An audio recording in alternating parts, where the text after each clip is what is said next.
Hello, everyone.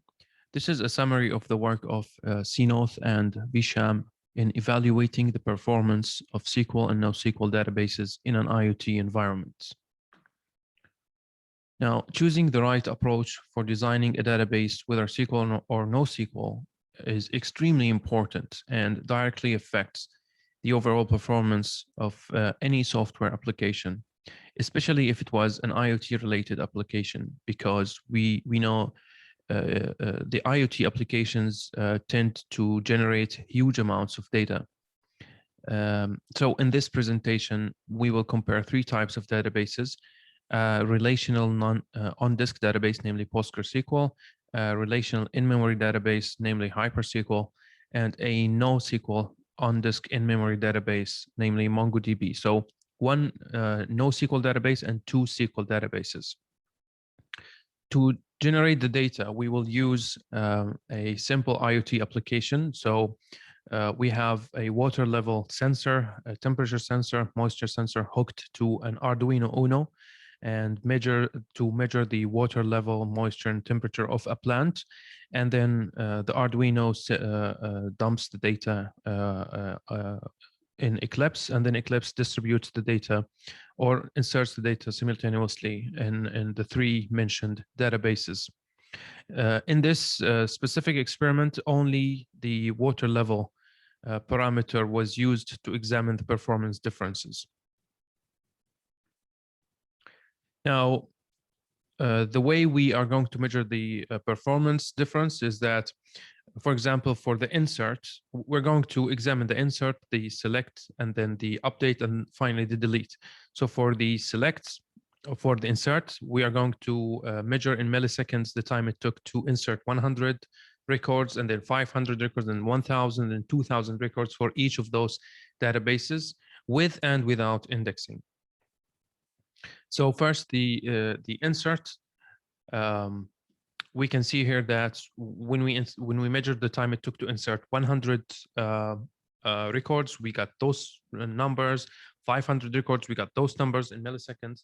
So we can see here that MongoDB time was less than the PostgreSQL and HyperSQL. So we can say that MongoDB was relatively faster than PostgreSQL and HyperSQL in insert operations. In the select, looking at the numbers, we can see a significant difference between HyperSQL and MongoDB. So looking at the numbers here, we can say that PostgreSQL and HyperSQL were significantly faster than MongoDB in the select operations. Next is the update. Looking at the tables again, with and without indexing, we can see that MongoDB time was much less than the HyperSQL and the PostgreSQL. So we can say that MongoDB was significantly faster than PostgreSQL and HyperSQL in update operations. And in delete operations as well, MongoDB was significantly faster than PostgreSQL and HyperSQL. So what we conclude here is there was no database that performed better in all test criteria. So what dictates which approach to follow in designing the database is the use cases themselves. And I believe organizations should invest more in analyzing or in the analysis phase when deciding to go for a specific database design approach. So invest more in the analysis, on the use case analysis, so that we can save more in the future.